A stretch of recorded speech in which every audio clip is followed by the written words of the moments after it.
another episode of Musicology 101. Let's get it! We are so excited to be back with another video, another great episode on a wonderful musician. We don't have many church announcements today. Other than please keep streaming our single Jane. Yes, please. Please like, comment, and subscribe for this video. But we want to get right into it because, you know, this artist, she, for some reason, for her to have had such a lengthy career but have had like such a short life, she does not get mentioned at all, really. And I think that this video is really special because her story could help other artists like her. And, you know, I think it's important to tell her musical story. And if you've never heard of her, like, this is your chance to get to know her. Yes. So, and hopefully inspire you. Like, do your own research and, like, go down a rabbit hole. Right. And, because, like, we love going down rabbit holes. So, we be up late at night doing it, honey. Just looking up stuff. So, if that is your kind of thing, you're in the right place. Yes. And without further ado, drum roll, please. Esther Phillips, let's get it! Esther Phillips was born Esther Mae Washington on December 23rd, 1935 in Galveston, Texas. Period. A Texas girl. Texan. Esther's parents were Lucille Green and Arthur Washington, and when her parents divorced, she split her time between Texas with her father and Watts with her mother. She's another Watts legend, honey. Yeah, she is. Another great migration baby. Yeah, it's a great migration baby. You know, we've mentioned like people like Sylvester and Billy Preston. Honorary mention our mom. Yeah. So yes, a great migration child. Yes. Like many of the legends that we covered in musicology, Esther began honing her craft in the church. Yes. And she reluctantly entered a talent contest at the insistence of her sister. And although Esther was only about 13 or 14 years old around this time, she had an extremely mature voice. So even just thinking about who her idols were at this time, like, you know, you think about the Billie Holidays and the Dinah Washingtons, like, you know, even though she was technically still a baby, like, she sounded like she was their age. Right. The experience was already in that voice. Exactly. The talent competition that she entered was at the Largo Theater in Watts on 103rd Street. Period. It was at this talent competition where she was actually discovered by the Johnny Otis. You know, he's actually the father of Shuggie Otis, who has the song Strawberry Letter, and I know y'all know that song. Period. Like, he's the original. Like, the Brothers Johnson one, that is like the most popular, known version of the song, that's a cover. Right. See? The more you know. Yeah. Johnny actually arranged for Esther to perform at his spot, the Barrel House Club in Watts on 107th in Wilmington. And Johnny was so impressed with Esther that he actually brought her in on a recording session for Modern Records and added her to his live review, the California Rhythm and Blues Caravan. This time, Esther was going by Little Esther, and she released her first R&B hit called Double Crossing Blues with the Johnny Otis Quintet and the Robins, which were a separate vocal group. And it also reached #1 on the Billboard R&B chart, and this was released in 1950 during her time with Savoy Records.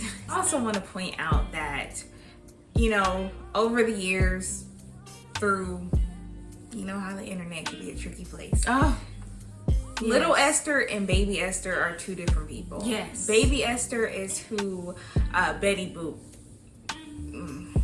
they stole her whole swag. Okay? Yes. But that's not Esther Phillips. That's not Little Esther. No, these are from two different time periods. Yes. Like, Baby Esther is from the early 1920s. Right, exactly. Little Esther, also known as Esther Phillips, she was not even born until the 30s. Exactly. So the mid 30s. Yes, and her career didn't start to happen until late 40s, early 50s. So yes, but we definitely want our people, our listeners, our viewers to know the difference.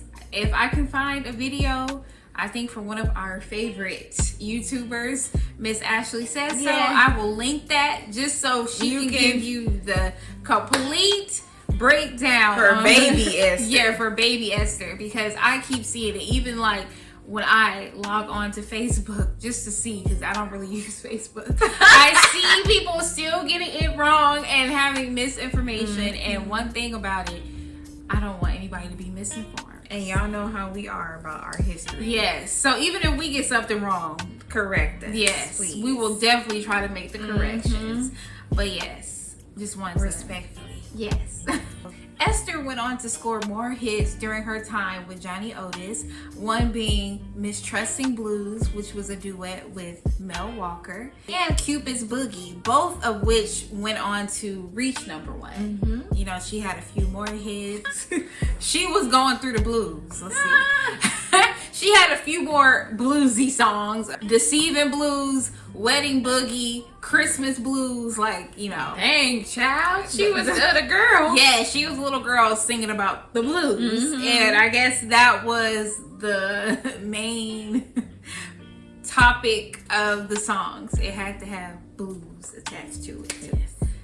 This was just the time. This is the early 50s. So I get it. Esther was extremely young. As we mentioned, she was still a child, but she was also one of the very few female artists of that time that had that much success. Right. And let alone black. Esther ended up ending her working relationship with Johnny Otis. She also left the Savoy label and she went on and signed a deal with Federal Records by the end of 1950. Although, you know, Esther had signed a new contract, the hits for her were starting to slow up. She did have one hit though with Federal Records called Ring-a-Ding-Doo, which charted #8 in 1952. As a result of, you know, like the stall in Esther's career, she started to have regrets, or she could have possibly have regrets about cutting off her working relationship with Johnny Otis, and that led to her developing a heroin addiction. She experienced seeing Johnny Ace, he was a musician of that time, accidentally pew himself.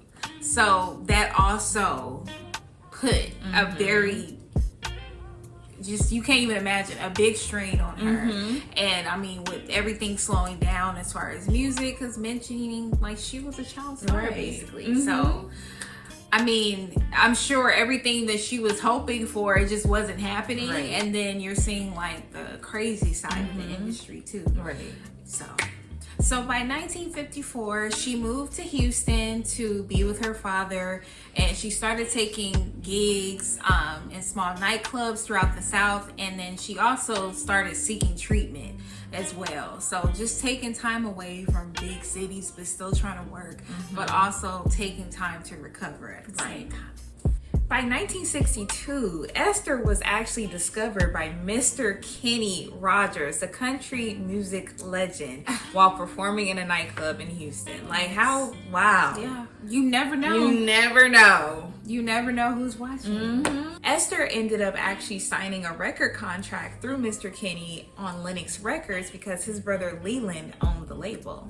By this time, Esther also was no longer going by Little Esther. She was now being billed as Esther Phillips, and she was also entering her sobriety era so that she can launch a successful comeback. And I'll add, if I'm not mistaken, the last name Phillips, I believe it came from a gas station, like a name of a gas station. So she probably was like, oh. A lot of people used to do that back in the day. Yes. Like, oh, that has a nice ring. Exactly. A lot of people, a lot of acts used to do that type of stuff. So we should bring that kind of stuff back. I like hearing about stuff like that. Her first single for Lenox was a cover of the song Release Me, in which her version was inspired by Jivin' Jean, Bourgeois, and the Joker's version. The song became a #1 hit on the R&B chart and went #8 on the pop chart. Esther went on to have minor hits while still with the Lenox label, but she then decided to leave and sign with Atlantic. First single with Atlantic actually was a Beatles song. She covered And I Love Him, which actually almost charted on the R&B Top 20 chart. And the Beatles loved her so much and her cover, they actually flew her out to the UK, which would have been her very first overseas performance. Like, even in recent years, like, Paul McCartney talks about it, because this is like really one of the earliest Beatle covers, right? So I think he still, you know, really appreciates what she did with the song, and he loved it. So period. Our girl was international. She was international, honey. She scored another big hit on Atlantic when she covered Jimmy Radcliffe's Try Me. Not long after this though, Esther did find herself back in a rehab facility, this time in Santa Monica, California, seeking treatment for her heroin addiction. While at the treatment facility, she befriended fellow singer Mr. Sam Fletcher. And once released in 1969 from the facility, her friendship with Sam Fletcher actually landed her a gig at Freddie Jett's Pied Piper. And from this, Sam also helped her put together a live recording of a live album called Burning at Freddie Jett's Pied Piper. Oh yeah. We need live albums. Let's bring that back. I feel like Beyonce, and I listen to her live albums like all the time. She's like the last that I can think of. I'm sure there are others, but the last that I can think of for my generation that did live albums. Yes. I mean, I could talk about Beyonce. We're gonna have to do a separate video on the musicology of Beyonce. Yeah, it's gonna be poured. Yeah. Though Burnin', the live album, was her bestseller during her time with Atlantic, they couldn't seem to like materialize another project for Esther. It just kind of seemed like, you know, it just wasn't pushing forward, and they didn't know what direction to go in to capitalize off of, you know, the success or could be further success for Burning. Right. As a result of this, she ended up signing with Creed Taylor's Kudu label. She went on to release From a Whisper to a Scream in 1972, and that actually became a huge triumph for Esther. That album did so well that Creed Taylor actually extended her one album deal to a 3-year contract.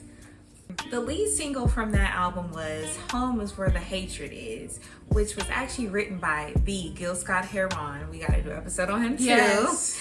And you know, that song actually is very almost, well, it really is biographical about Esther, because as we know and as we have mentioned, her past traumas and her addiction and her dependence on, and we might have to bleep on substances. On substances, yes. Bleed, kick it, quit it, but did you ever try?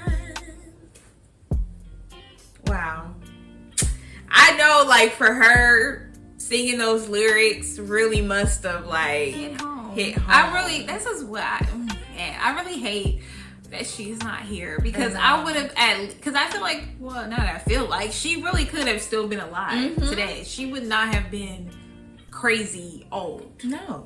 You know, she only died like 12 years before you were exactly born. So putting that in perspective, that wasn't that long ago. And I just really hate that she didn't really get to talk about her experiences, and like, you know, at least we don't really, it's not really a lot of documentation on like her own words. Like, of course there's like interviews here and there, but you know how like it's singers from the past, you can find a whole bunch of stuff. I just feel like it's hard to find stuff about her, especially in her words. Yes, or like her real experiences. Yes. Like, you might have found, I think we found like maybe one text from Betty LaVette's book, you know, about like her experience being around her, but like it's not really like, there's not a lot of talk like who she was actually as a person, like what she was like. It's kind of vague, and it's just, it makes me sad. Like, you know, I would love if any, she didn't have any children, so, but if there are any like, you know, known relatives that are still with us, if this comes across, like, I would love if you guys, you know, tell us something. You know, it doesn't have to be, we're not looking for tea. No, we're not looking for gossip or drama. No, but just like, you know, how she was as a person, you know, outside of the negativity type thing. I just would love to know more, you know. Even if we learn more after this, we would love to come back and talk about it. Yeah, that would be cool. Yes. from this, Esther earned her second Grammy nomination for Best Rhythm and Blues Vocal Performance Female, but she ultimately lost to the Queen, Miss Aretha Franklin, who won for Young, Gifted, and Black. So, also, like, given the history with that, this is a category that Aretha dominated. Like, reigning champ. Literally, she was the people's champ. Like, nobody else. And Aretha had competition, too, so it's not like she didn't have good competition. Right, now. she had good competition. Like, it was gonna be pretty hard. But Aretha won every time, and she even went on to continue to win at least 2 more times for God. our godmom, our godmommy won and ended the reign. So she did though. She did. She went in there and broke in and kicked the door open, and the rest is history. Yes. Y'all can go and read about that yourselves. But yes, and from this, Aretha did feel like, you know, that Auntie Esther, she deserved this award. And there are pictures of her granting the award to Esther. I'm not sure if Esther actually got to keep this or if this was for. And this is no Tino shade. This is no Tino shade. Aretha Franklin raised me, okay? Her music raised me. So I'm just saying, like, has it been confirmed? I don't know, and I really don't know. No, it's like, I don't know if she got to Esther keep it got to keep it, or if this was just a. Because Aretha is quoted as saying, Yes, in so many words, she felt like Esther needed a win. Yes. Okay, I can read the quote because we never want to misquote. This is from Aretha's biography. So yes, let me just read this. Aretha clarified, "I won for Young, Gifted, and Black, but gave the Grammy to Esther Phillips, who had been nominated for From a Whisper to a Scream. I liked Esther's record. Although I didn't consider it better than mine, I gave her my Grammy because Esther was fighting personal demons and I felt she could use encouragement. As a blues singer, she had her own thing. I wanted Esther to know that I and the industry supported her." And this is from Aretha, from These Roots, Franklin, Aretha, and David Ritz. So this is in her own words. And not that she's saying anything like shady. That she could have left out. I don't feel like it was better than mine. But I'll let y'all take the judge. Yeah, but take that was the queen. So, but yes, I mean, that was a great record, and she did deserve a Grammy for that. So I'm glad that she got to have it in that sense. Right. You know, I really wish she could have lived longer. Especially, you know, with the more, I feel like in the 90s, people had a reignited interest in jazz. I really wish she could have capitalized off that. In 1975, she released a disco-style record or version of Dinah Washington's What a Difference a Day Makes, which was one of me and China's favorite songs. What a difference a day makes. Which would actually reach number 10 on the US R&B chart and number 20 on the pop charts. It was her 19th R&B chart hit and the first time she had a pop top 10 since she released Release Me in 1962 that went up the pop charts as well. In 1976, her time with Kudu was starting to fall through, so she moved labels. She went to Mercury in 1977, where she went on to release 4 albums.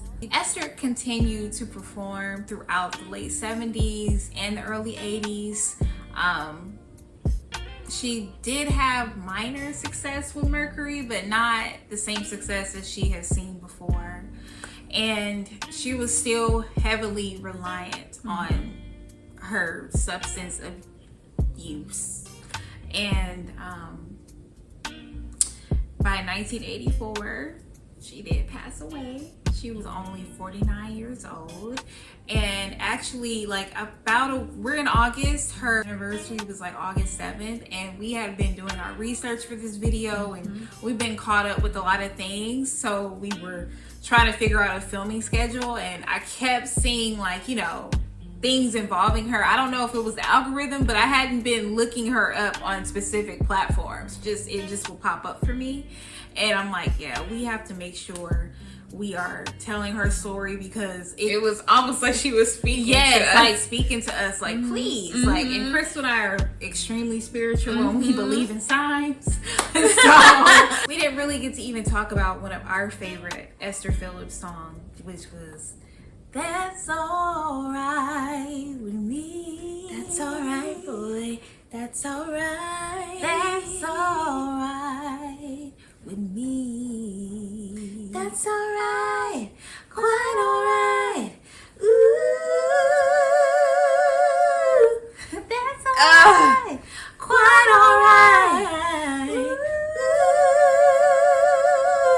Yeah, like sexy. Yes. You know, I just, if you wanna make love to me, you know. Yes. And I really do want to end this video really putting emphasis on Esther's voice. You know, like we had mentioned, who she would have, you know, aspired to sound like as a child, and Billie Holiday being one of those. Yes. She has I even think Dinah Washington was her mentor. Yeah, such a distinct voice. Like, I really want anyone to take away from this video, especially if you're not really familiar with Esther, to please go watch her performances, because just to think about like the time that she came up and her being a child star, and like just seeing the grace that she had on stage and a very distinct voice. She did not really sound like a lot of her contemporaries at the time. Right. Nor did she look like She did not. That's very important. Yes, that's very That's why important. I really do hope that, you know, somebody that personally knew, because like again, like she would not have been that old, like, you know,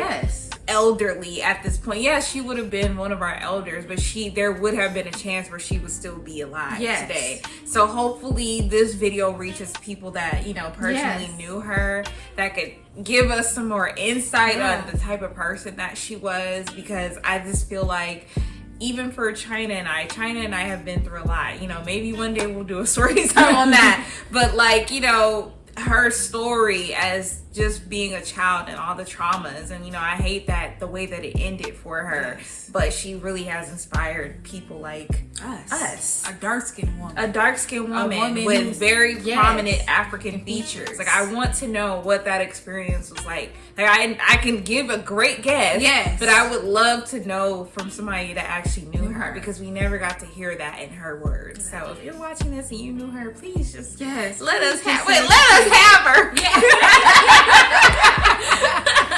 But yes, let us know, you guys, who you guys would like to hear more about. We have some new, you know, like some things we want to do, like people we want to talk about. So just let us know in the comment section and we'll get to it. Yeah.